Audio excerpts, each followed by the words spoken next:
everyone to, it's the first session of the month, so it's an Ask Me Anything session. Well, Ask Us Anything probably is better terminology. So we'll get through this and hopefully have plenty of time at the end for Q&A just live. We did not get through all the questions that were sent to us. We realize now, obviously, as we've got hundreds of athletes on the program, that suddenly we're getting hundreds of Ask Me Anything questions, which is really cool because I think that also helps us develop out the actual program. And we're trying to use all these questions to then build out within the app. So, you know, you're sort of getting them answered at the same time. So, okay, didn't come up properly. Okay, so we'll start with E. You've got the first one. Yep, I do. So it says red light meals, it recommends to eat most vegetables. Does this mean eating 30 grams of carbs from vegetables only? Can fruit and starchy carbs be added? So 100%. I tried to put together this chart just to show, I think a lot of times either people forget veggies have carbohydrates, or they only, like if they see a red meal, they think they can only go with some of those lower starch carbohydrates. And again, you can kind of ignore the net carb component. But I wanted to show that, yes, your carbohydrates can come from anywhere that you like, whether that's higher or lower starch foods, higher or lower carbohydrates. It's easier and more filling, certainly, to get them from some of those vegetables. And I think there's also some added fiber. But if you look at like a cup of sweet potato has 27 grams of carbohydrates. So even if you had half a cup, that's still kind of under that 30 grams. And so you could have some sweet potato or some garbanzo beans or some carrots or peas or whatever, and still have some veggies, or do a combination. The idea is the carbohydrate total, not specifically where you're getting them from. The reason that we recommend veggies, obviously, is because they're so nutrient dense, but because also you can eat more of them. And so that helps with the satiation piece. Yeah. And I just want to, like, I know this sometimes causes a little bit of confusion because people will have a red snack before a session in the morning and they're like, oh God, am I meant to eat vegetables before doing a session? There's obviously some limitations to how we can present colors and carbohydrates amounts. I just want you to remember, like, if you've got a red snack before a session in the morning, you don't have to eat vegetables, okay? As highlighted here, there are some vegetables that do contain carbohydrates. Well, all vegetables will contain carbohydrates. They have varying amounts and they're different glycemic index.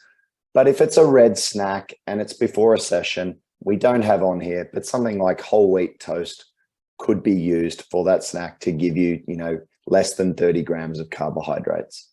So there are going to be instances where that red meal or that red snack isn't necessarily vegetables. You're still getting a lower amount of carbohydrates, and that lower amount of carbohydrates is most likely going to be in the form of probably some type of bread or some type of fruit, potentially with some nuts and maybe something like, you know, combining with, say, a boiled egg or something like that. But that's for that case, which would be snack one specific, okay?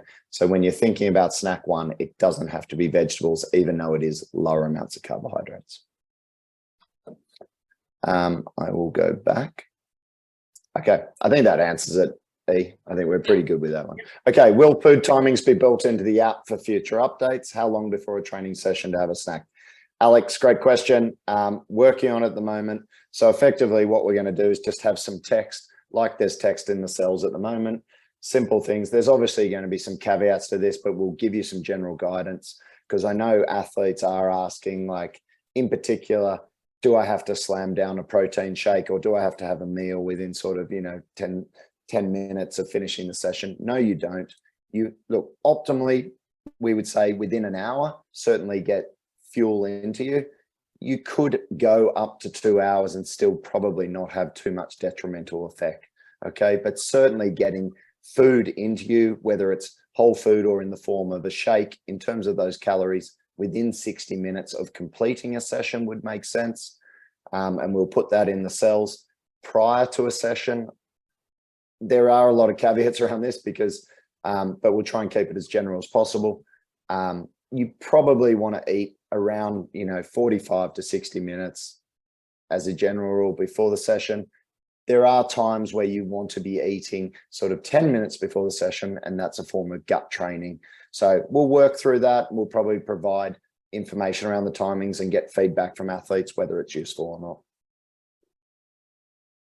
All right. Is it effective to do carb testing for a portion of the section? Example, 4-hour bike, 1 to 2 hours lighter, followed by the testing, 3 to 4 hours base with intervals. I think this is kind of an interesting question. I don't know if Scott, if anyone's ever asked him before, but I haven't had anyone ask. I think the importance of carbohydrate testing, you have to look at it. Are you trying to train your gut, or are you trying to get some specific information? And I think in general, any time that you can work on gut tolerability and improving carbohydrate consumption is important. So I would say, yes, if the opportunity presents itself, to do it. And I think it also could be an individual preference. That first hour, if you hadn't eaten before and you're easing into the ride, or if you had your snack before, but absolutely during the portion of the ride that has some base with intervals, that's a great example, especially if it's going to be a brick session. So in general, I would say take as many opportunities as you can to do carb testing, gut tolerability training.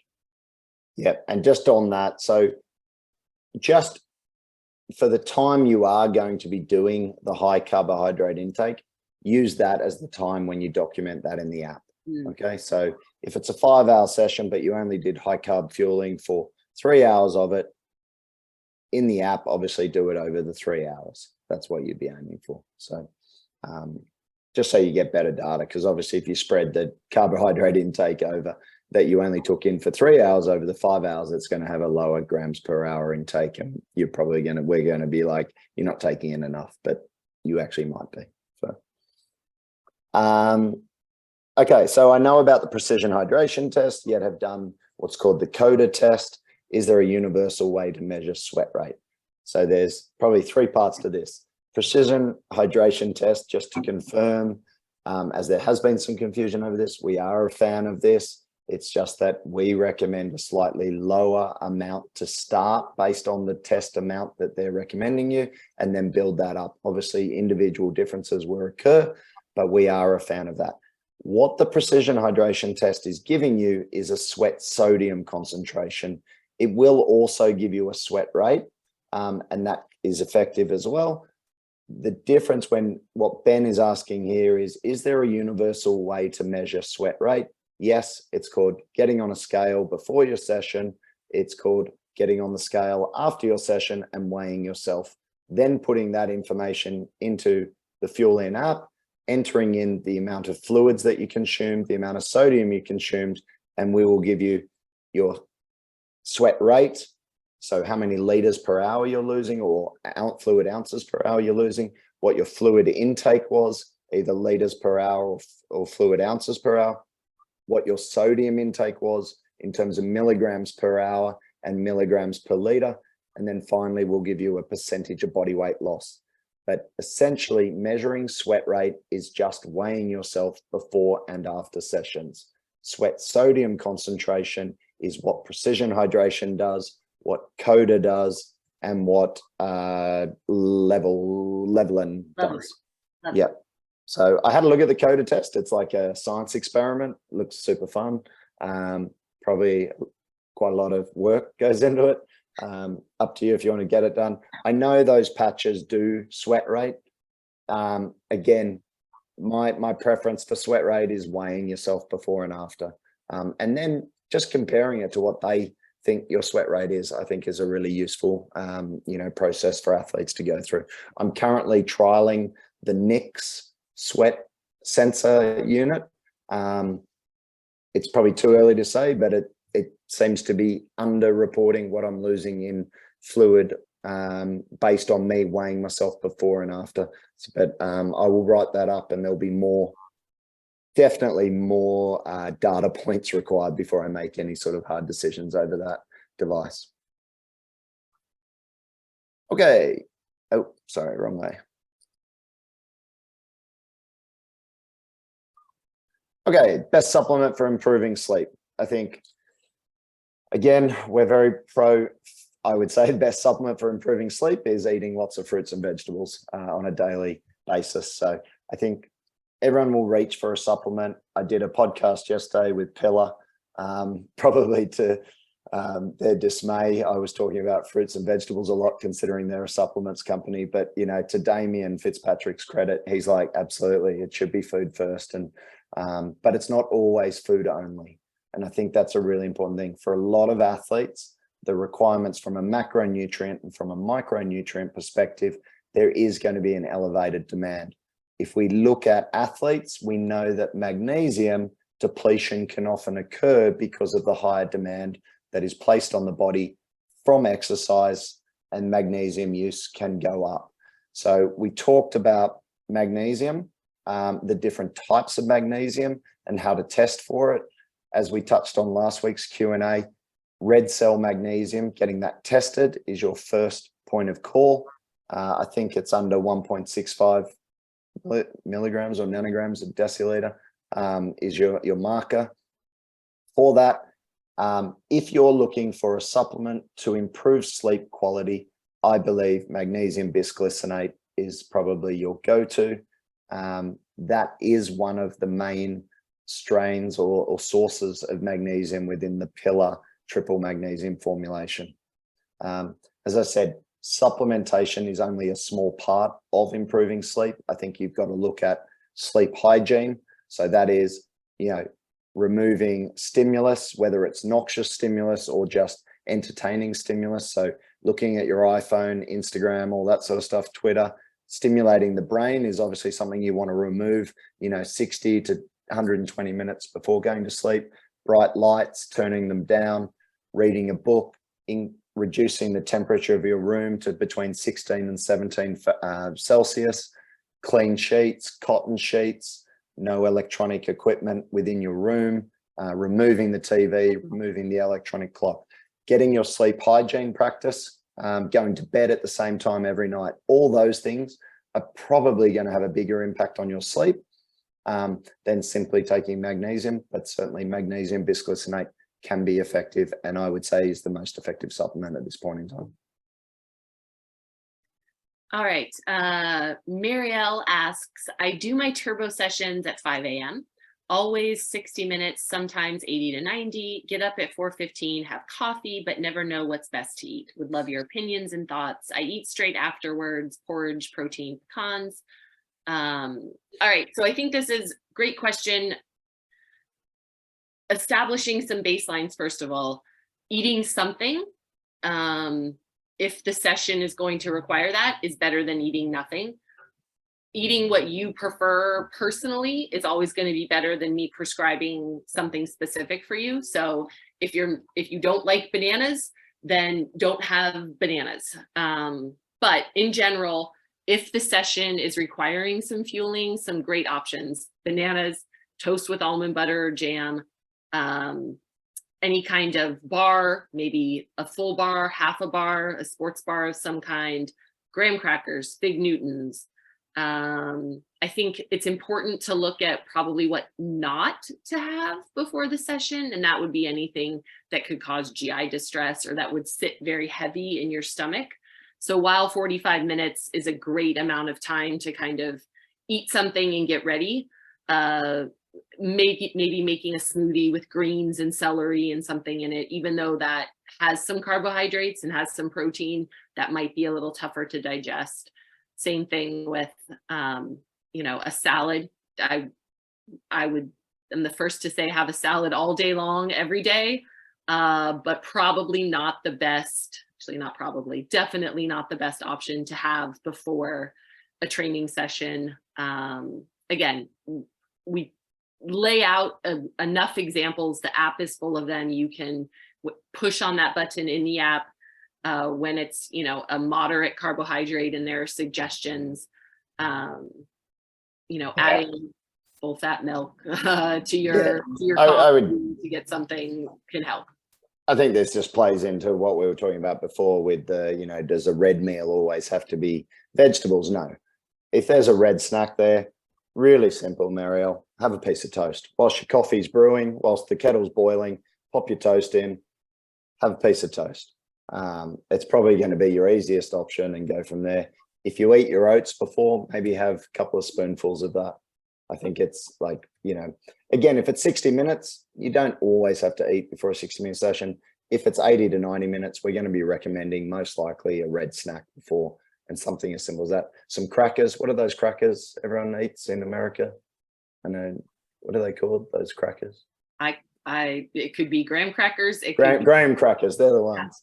I don't know what they've got in the UK that are similar to graham crackers, but everyone seems to eat graham crackers in America. And I'm like, cool, if you want to eat them, eat them. Like I'd put some Vegemite on them and probably eat them, but no one's going to do that in the US or UK. So. No, we're not. First of all, graham crackers are from our childhood. Second of all, you don't mix the sweet graham cracker with the savory Vegemite. You don't know if you've tasted until you've tasted it. So. I'll film a video. I'll test it out. You can see my facial expression. Exactly. If anyone wants a supply of Vegemite, I'm happy to send over. It's Australia's greatest export. We'll actually be talking about Vegemite next week when we talk about B vitamins. Okay, how many additional calories do you burn during swimming in 50 Fahrenheit water with no wetsuit for an hour? I know I'm burning more, yet cannot figure out how many. So this question is amazing because I was listening to the Huberman lab. I went way back and I was just listening to some cold exposure stuff. And then he started talking about a study, which I then went and looked up, which is pretty much like talking about this. So this is the study here. So the study was called Human Physiological Response to Immersion into Water of Different Temperatures. It was in the European Journal of Applied Physiology, so a really reputable paper. It was in the year 2000. That was brilliant. I guess there's a few caveats to this. It was 10 men. They're pretty young. They're pretty big in comparison to triathletes, and they're pretty lean with 10 to 12% assessed on skin folds. So just a caveat. I know it wasn't talked about by Huberman who they were, but I thought it was important to look at the study and see what was going on. From what I could see, they were in the water for 1 hour, which is a long time for water immersion. Most people think of cold water immersion for like 5 minutes or 3 minutes, depending on what you're trying to achieve. They were in there for 1 hour, but I thought, you know what, that's similar to a swimming session. Full body, they obviously didn't have their heads in, whereas in swimming, you would have your head in, but your back would be a little bit exposed. So I think just remember that. But they had them in 32 degrees Celsius, which is 80, let's say 90 Fahrenheit, 20 Celsius, which is 68. And then they had them in 14 degrees, which is 57. So I think the lady was asking about 50 Fahrenheit. So what's really interesting here is that, and then they assessed them for 30 minutes afterwards. And again, Huberman talked about these huge increases in like metabolic rate, but didn't talk about for how long this goes on for. What we could see in the study is that they assessed them for 30 minutes. I couldn't see what happened beyond that. And so we don't know how long your metabolic rate is going to be elevated. But I thought the take-home message here is if it's 32 degrees Celsius, you're not really going to get too much change in terms of metabolic rate or increases in body temperature, which I think is important as well, because when we think of our hot water immersion, it's at 40 degrees Celsius, so only 8 degrees above, and you see significant improvements, changes in rectal temperature and adaptations to hot water immersion. So that's pretty cool, but it did lower the heart rate, it did lower blood pressure, and it also reduced cortisol. We'll talk about cortisol in a bit. Then you go to the 68 Fahrenheit, similar reductions in heart rate, blood pressure, cortisol, but metabolic rate increased to nearly 100% above baseline, which is pretty phenomenal, okay? And that lasted for at least 30 minutes afterwards. Then you go down to the 57 degrees or 14 Celsius. They had lowered rectal temperature.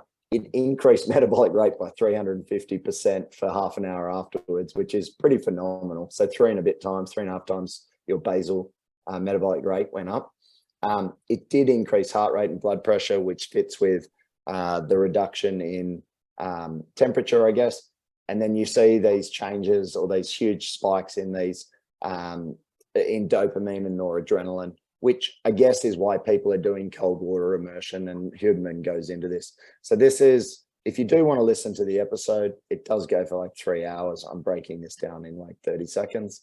Effectively, swimming, if we look at like the water temp between 14 and 20 degrees, it is going to increase your metabolic rate somewhere between, let's say 90 to 350%.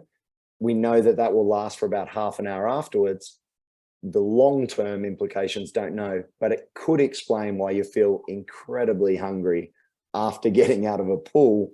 I certainly do, and why you want to like snack incredibly. So I'm just thinking, obviously you want to eat after your sessions, which we always push, but if you can maybe just keep that eating under control for 30 minutes, maybe that spike in metabolic rate might come down over time. But it is something just to think about, that yes, total caloric expenditure in the pool is going to be greater because of convection, because water is a denser medium than air. And so you are losing more heat.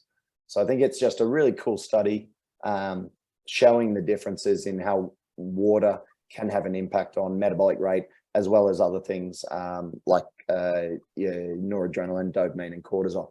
The point about cortisol that I just wanted to make before I shut up is that cortisol is typically thought of as a stress hormone. So i.e. it would go up when the body is placed under abnormal stress.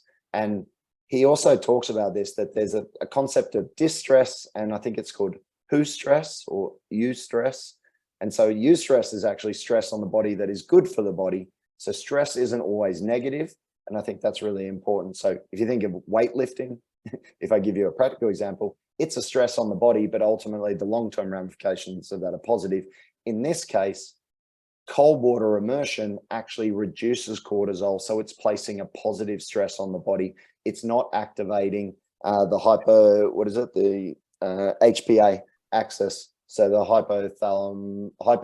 hypothalamic pituitary axis, it's not activating that.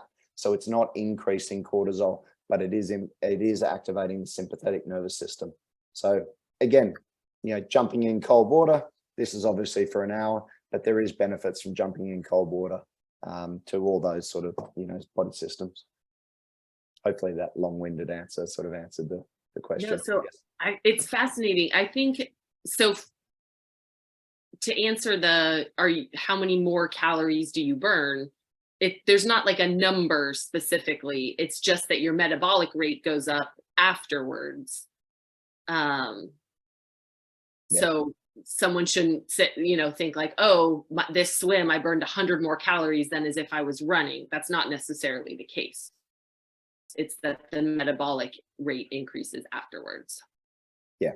Okay. Yeah, I think that's pretty much it. You probably will have this. It's a bit like EPOC, isn't it? I guess in that sense, like lift weights and you have this continued sort of post-exercise oxygen consumption, I guess, in the same breath, because of changes in temperature and whatnot and heat dispersion, you're going to have an increase in caloric expenditure and caloric burn. So something to think about. I don't think we know exactly how much, but certainly if you're doing heaps and heaps and heaps of swimming, which if you look at the Olympic swimming program, and if you've ever heard about Phelps, when he was swimming, he was consuming something like 8,000 calories a day, just because he couldn't because he was just losing so much energy through convection.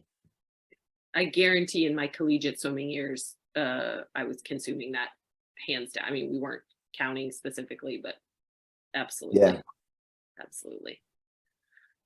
All right. While running the half marathon distance, should athletes aim for 40 to 60 grams of carbs an hour, or is this just for longer events? What about training sessions shorter than 2 hours? A couple things with this. I think the carbohydrate recommendation is not sport specific. It is for activity, like it is based on the duration and intensity that you are training. So the carbohydrates, whether you're doing a half marathon distance or you're doing a crit race on a bike or you're doing like an open water swim, if that distance or duration is longer than 60 minutes, is going to be at a higher intensity, then yes, you want to aim for that 40 to 60 grams of carbs an hour training session and or a racing scenario. So not sport specific, activity duration and intensity specific. And I think, I guess I read this a slightly different way, and I think that is important as well. So certainly half marathon, yeah, like I think the typical thing is people think they can just do a half marathon and not eat. And obviously you can do that. You can do a half marathon and not eat. But my argument would be, well, if you did eat, you'd probably do it a lot better and you're going to recover a lot better. So why wouldn't you? You know, half marathon, what's that going to take most people? An hour 40? I don't know, hour 40, Probably. 2 hours, something like that. Yeah. You know, you're talking about, if you're talking about eating a gel every 30 minutes to give you just 60 grams now, that's one every roughly 30 minutes. You know, 25 minutes, you're carrying 4 gels on you. It's pretty easy to get through. You know, you're going to have that. I think the point about what about training sessions shorter than 2 hours? 2 hour training sessions are not short. That's how I read that. I'm like, if I see a 2 hour training session, that is not short, people. You want to be fueling for that session. I think based on what we're doing, like obviously bike is around that 80-minute mark and running is around the 70-minute mark before we would start thinking about giving you fuel. So certainly anything around 2 hours, you're certainly going to be provided with fuel within. Okay. And it is going to be specific to what your purpose is and what you're trying to achieve and the intensity of that session. But the duration and the intensity is going to play a significant role in that. Okay, how do I best use Inside Tracker? So this came up, I actually added this question in because it keeps popping up, because a lot of people will say Inside Tracker is really expensive and I have a doctor. Absolutely, okay. The reason we recommend Inside Tracker is because it will provide you with a visual representation of what's happening to your blood markers over time. If you have a doctor and that doctor is willing to do the markers that we suggest, all you need to do is you buy the tier or the level of Inside Tracker called Results Upload. Results Upload effectively will cost you, I think, with the discount, about $80 for 12 months. You can use the code Fuelin Pro 25. I believe it gives you a 25% discount. We don't get anything from that. You guys just get 25% off. And what I get is, or we get is, you added to our coaches panel. So we see your results. So if you're in the co-pilot or if you're in the one-to-one program, we'll report on that. If you're in the lower tiers, pilot or autopilot, then you can request a consultation and get all that reported on. But for the results upload, all you then need to do is get your doctor to provide you with PDFs of all the results, and you just upload them into Inside Tracker via their website and they do the rest. It's honestly, it's bloody brilliant, and it will cost you $80 to use it. You don't have to pay for the, whatever it is, the $700 blood draw, if your doctor will do the blood test for you. So I think that's all it needs to be said. And I can just attest, I've been using Inside Tracker, gosh, 8 years at least. And going back and looking historically at where my blood markers have been and following those trends, like that, I find is the biggest benefit of having it. The recommendations are nice. The, you know, oh, red light warning, obviously I know what they are. So there are convenient pieces to it.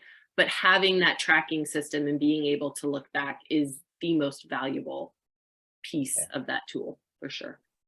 Maybe we should do a, I've got about 6 or 7 years data on mine as well. I think 6 years data. So maybe we could do a Elizabeth versus Scott blood tracking. Oh gosh. Might be, everyone will look at my blood sugars and go, Jesus. So I'm trying to do something my about vitamin it. D. I have it. I actually, coming up next week on Instagram, I put my results under I put it in one of our posts, my ridiculously low vitamin D, my low ferritin. I think I had like one good one. I'm like, see, I'm not horrible. It's not quite as, I think like my triglycerides were excellent or something. I don't know. That's good. Yeah. Yeah, no, my vitamin D is always probably borderline too high. Ferritin's been a work in progress, and I supplement, and I take quite a lot of, you know, heme iron now to try and bump it up, just playing around with that. But I think the point is with the blood tracking is like, you use it to then implement interventions that are targeted at what you're doing.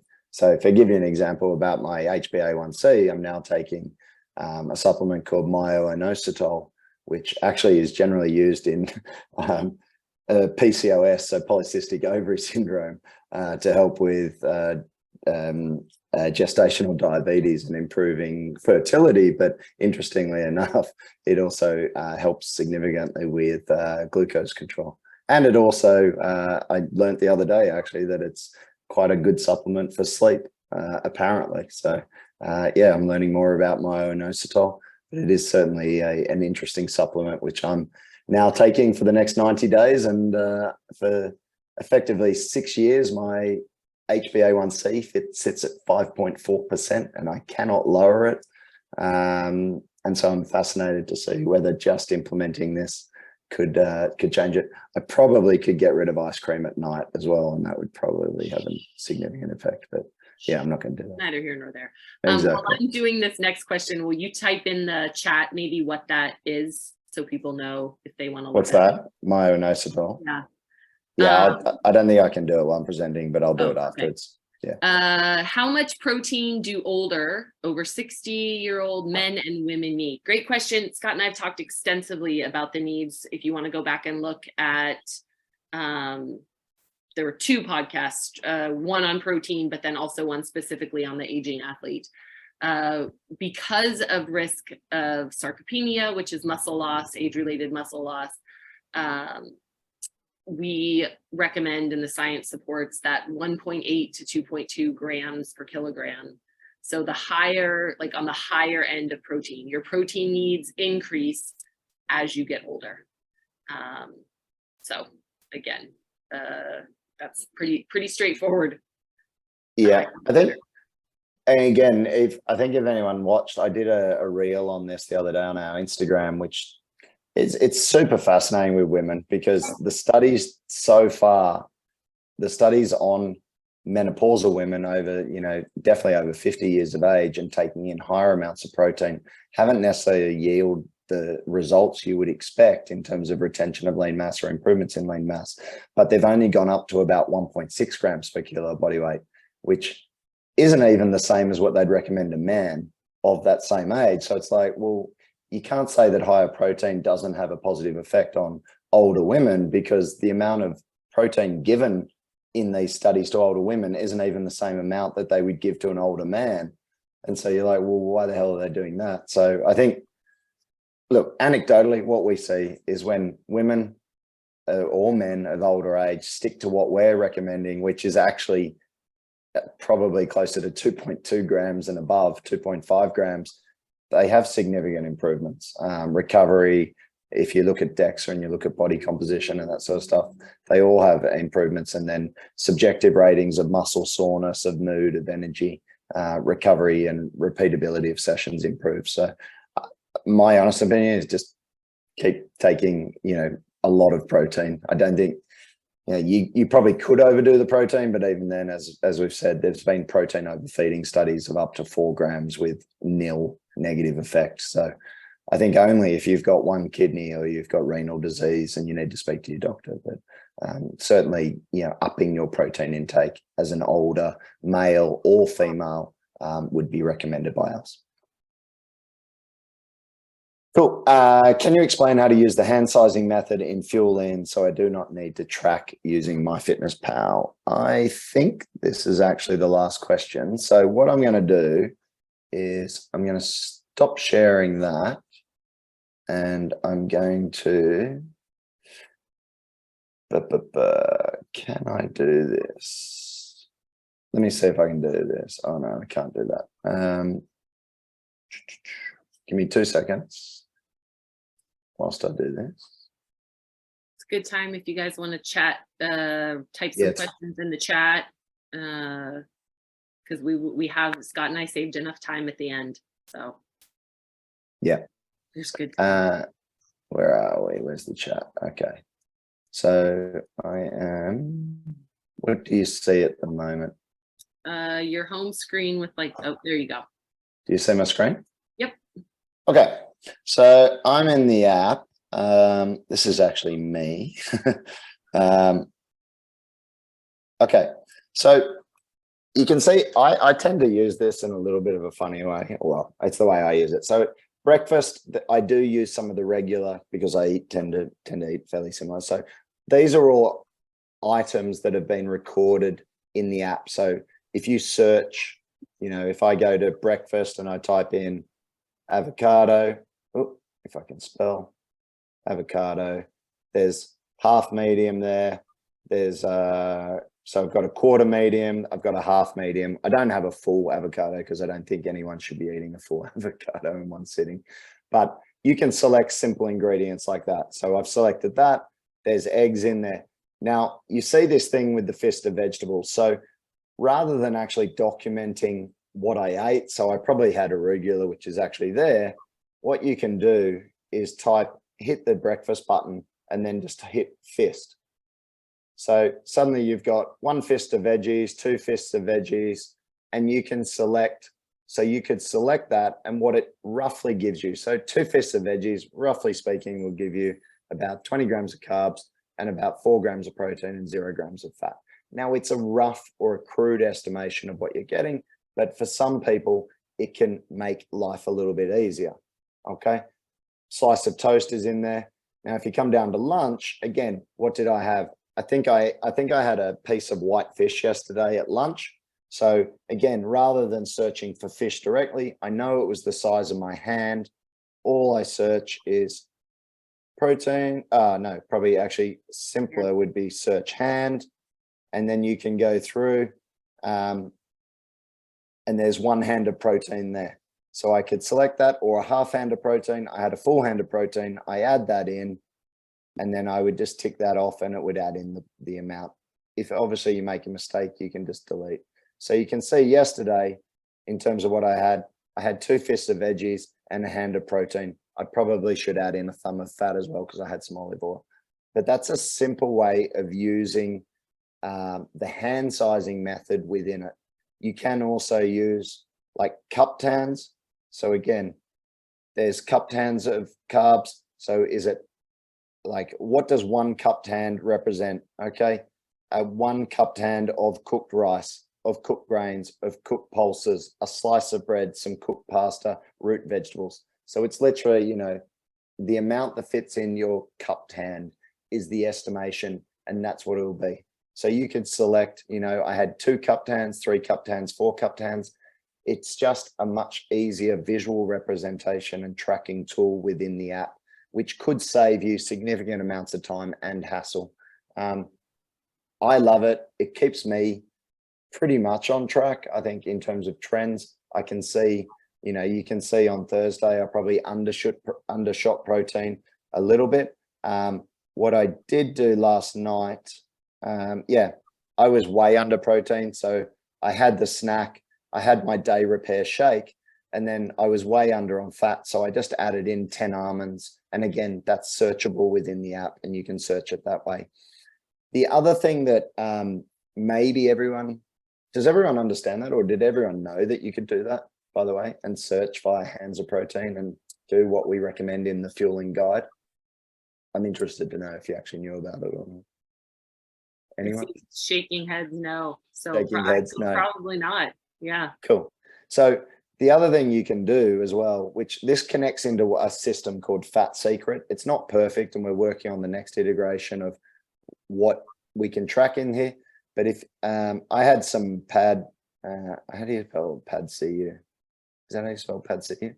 So if you type that in and then search and then actually just give it a second, it actually then brings up meals from what's called Fat Secret. So again, it's not going to be exact to what you're eating, but if you're really in a pickle and you're like, you know what, I had a medium bowl, when I eyeball it, it probably had, 4 or 5 cupped hands of noodles, which again is going to be around 60 grams of carbs. It probably, for me, I know yesterday had a limited amount of protein, definitely less than half a hand. The fat, I probably would select that second one down, so the yellow option, and then you can add in, say, a thumb of fat or 2 thumbs of fat if you think it had an extra tablespoon of olive oil thrown in. So it is just a way of potentially tracking. in a way that you didn't know the app could do. So yeah, that's how I tend to use it, and it keeps me pretty much on track. So yeah, if I said this morning, what did I have? I did have an egg. I had and then I had a hand of protein with that, because I had 2 cans of fish with it, which everyone's probably like, that's so weird. Had that, and then I had 2 fists of veggies. I had a fist of arugula and a fist of baby spinach. So I had that, and then I know, okay, I'm pretty good. That's what I had for breakfast this morning. I didn't do my swim session, so I didn't have the snack before. I'm going to be doing that this afternoon, and then I'd be recording it in. So if you look at the macros I consumed, I was pretty good. I had just under the red breakfast amount of 30 grams of carbs, 15 grams of fat. Out of the total of my total of 75 grams is probably bang on point. I probably overconsumed protein, but I'm all right with that for that meal. Cool. I'll come back to this. Okay. So we've actually got about 20 minutes for questions, if anyone has any questions. Oh, it looks like there are a few. Yeah. I'm glad you shared your screen, because I think a lot of, at least to the people on here, so a lot of them didn't know. So that was good to cover that. Yeah. So Stephanie, like I get it. Like if you like MyFitnessPal and you want to use that and track, I think absolutely. We recommend MyFitnessPal and Lose It. I think it's just for those people who either don't want to track really hard because they've just had a bit of enough of it and they want to break, or they've got good nutritional understanding, still want to have keep themselves on point and use that hand method in that sense. So really it's up to you. Certainly MyFitnessPal will pull through all the macros. Lose It will pull through every single ingredient into the Fuelin app. Scott, this one is more of a technical one. I'm new to Fuelin. I didn't use MyFitnessPal or any of the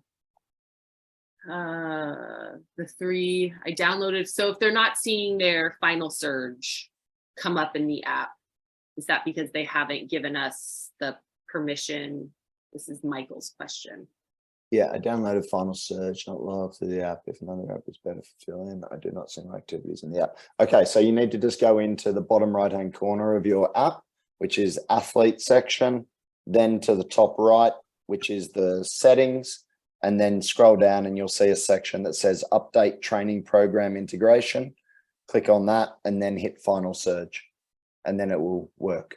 So if anyone's ever having issues with their training program their coach's training program not syncing with Fuelin, that's exactly what you do. So just the athlete section, bottom right-hand corner, then top right-hand corner, the little wheel, and then update training program integration. Select the training program you use, whether that's Training Peaks, Final Surge, or today's plan. Hit that, enter your credentials, and then it should all sync up.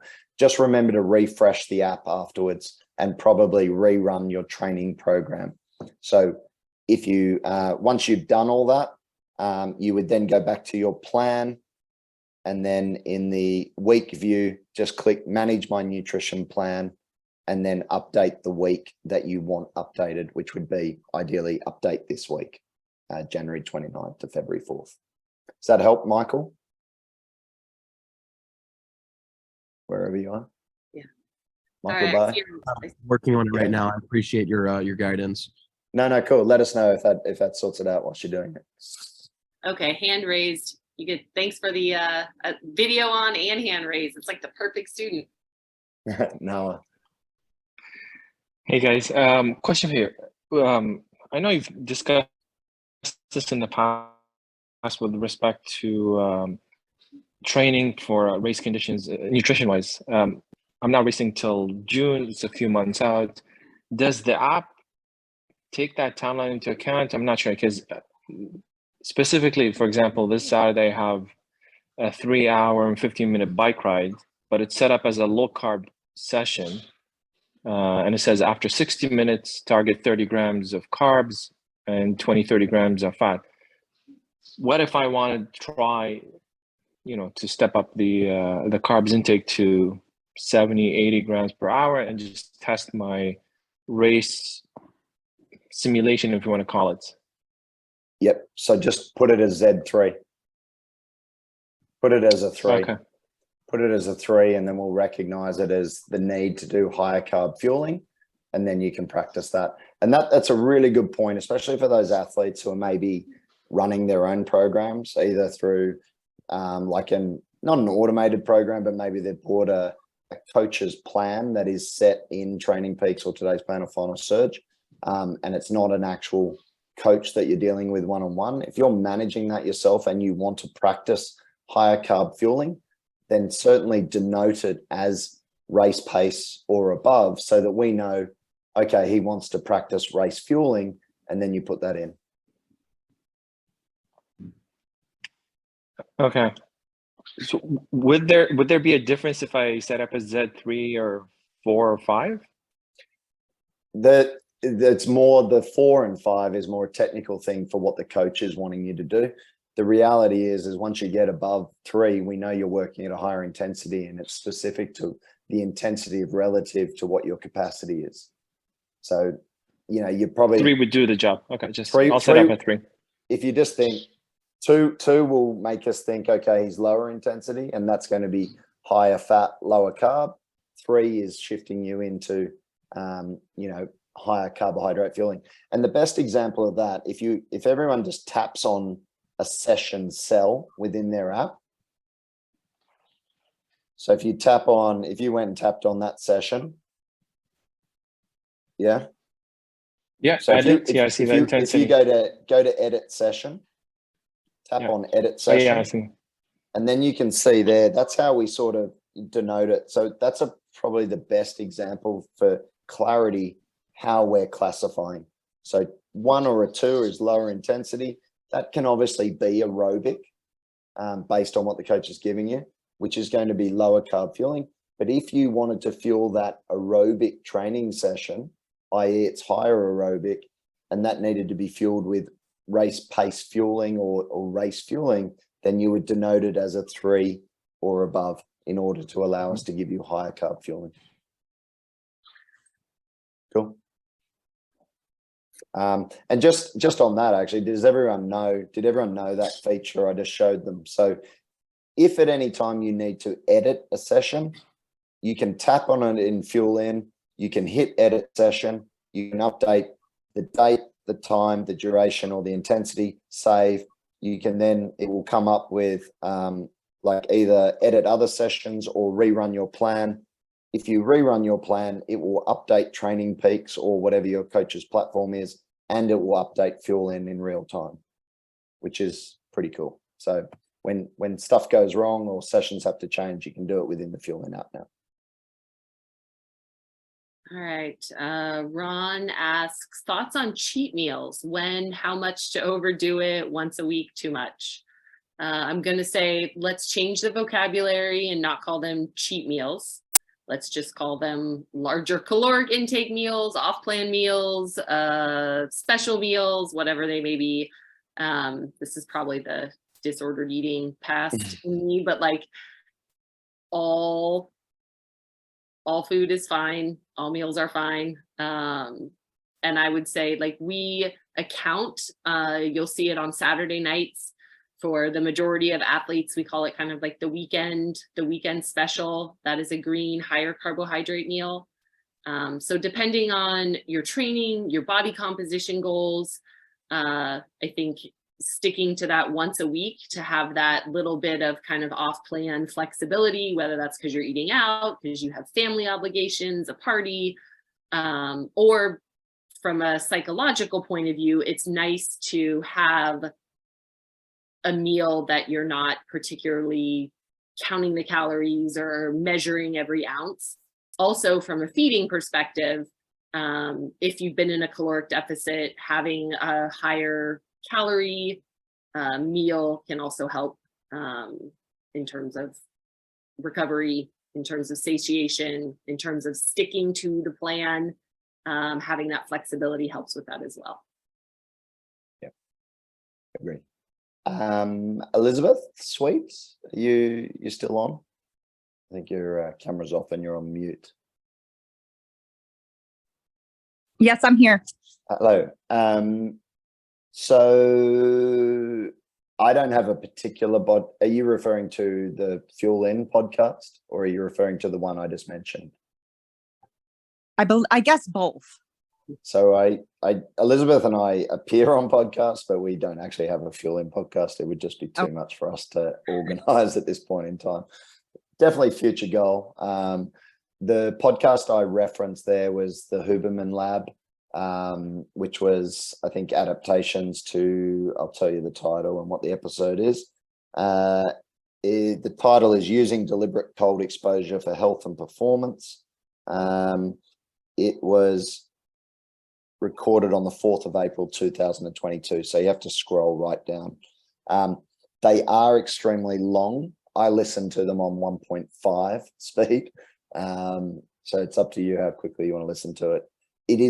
They're very technical though. And I like send them to friends and they're like, dude, I can't listen to that. Like it's too much, like it's going. So if you've got a science background, or you have a real interest in science, I think they can be incredibly valuable.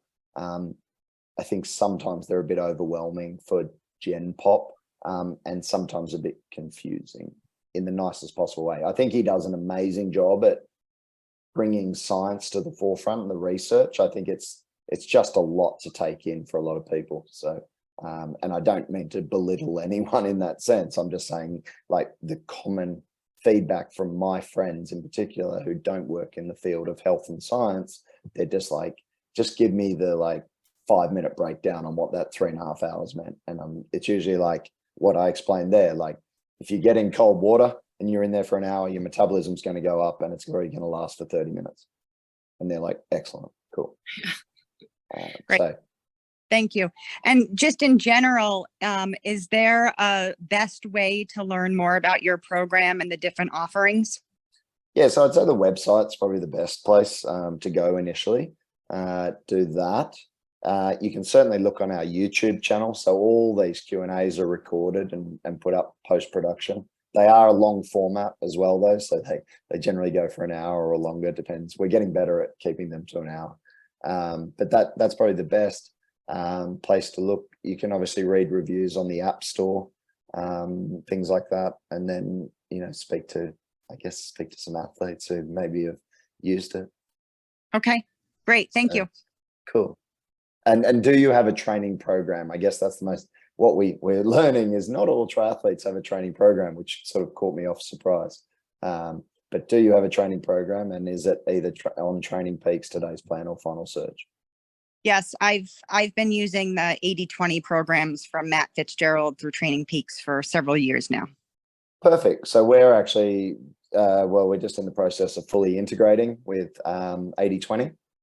So all those zones that we were talking about with NAWA, they're actually going to be built into the session titles. So you wouldn't have to worry about that, Okay. which is cool. So yeah, you can speak to 80/20 about it. Layla Porteous would be a really good contact for you with her experience on the program. I think she runs their program, like 80/20 programs. Great. Thank you. Cool. Michael By, cool, you got it. That's awesome. Glad that worked. Yeah, the vegetarian athlete example. I think we'll do that next time. I think we'll do probably a whole session. I'll get Elizabeth to run that because I'm always interested in it. Is probably maybe a vegetarian/vegan optimizing nutrition through those types of dietary preferences. I think it's probably too big to cover in the next 3 minutes. Cool. And then what's the other one? Moving up. Do I commit to 3 months again by moving from pilot to co-pilot? If you're already committed, Michael, to the 3 months, if you wanted to move up to co-pilot and then move back down to pilot afterwards, as long as the 3 months, like you would just bump up and then you could bump down because you started, I presume, on the pilot program, you could bump up as long as you keep the 3 month commitment. I don't think there's any issues there. certainly what we've seen in the past is those athletes on pilot and they bump up to co-pilot, they tend to get a lot more out of it and tend to stay there just because they, you know, little things like what you did there, like just asking a simple question can make a big difference to just using the platform, but also simple things, nutritional things that you maybe didn't realize, like, you know, going back to the question about the 4:30 in the morning before a turbo session and just giving you, I know it sounds stupid, but often athletes are like, oh, I never thought of having a piece of toast before doing a session. I'm like, what do you mean? So, you know, sometimes simple things make a huge difference. You know, I was talking to Brian yesterday. We were just chatting about some simple things, and, you know, it's some simple steps to put in place could have huge implications on his performance. So, yeah, the science, as I always say, the science is cool, but sometimes the practicalities are even simpler. What else? Anything else? Who do I reach out to if I want to go do a presentation to my tri club? Myself. You're one of us. Yeah, just send an email to either Scott or Elizabeth at fuelin.com. Happy to help out. We love doing tri club presentations. Yeah, so if any of you do have tri clubs that you do want us to, you know, present sort of, you know, from a high level sort of nutritional principles or practicalities for triathletes to improve their nutrition, we're certainly happy to help, and we do that a lot. Anything else? Any other questions? Hopefully everyone got a lot out of this. Elizabeth and I love these ask us anything sort of days. I think they're super enjoyable. They're fun to see what you're all thinking about and what you're you know, getting excited about in the world of nutrition and performance. So keep them coming. As I said, we've got a heap of other questions to get through for next month, so we might have to bump it up to maybe an extra one per month. And we do it the first Thursday of every month is our Ask Me Anything. So start sending your questions now, block it on your calendar. Great time. And I think we really are getting better, Scott, about like leaving enough time too at the end for questions. Yeah, we did it. Good. We're right on 60 minutes. Exactly. Cool. Okay, everyone. Well, thank you. Have a great Thursday. If you can fill in the questionnaire at the end of this session, please do so. It helps us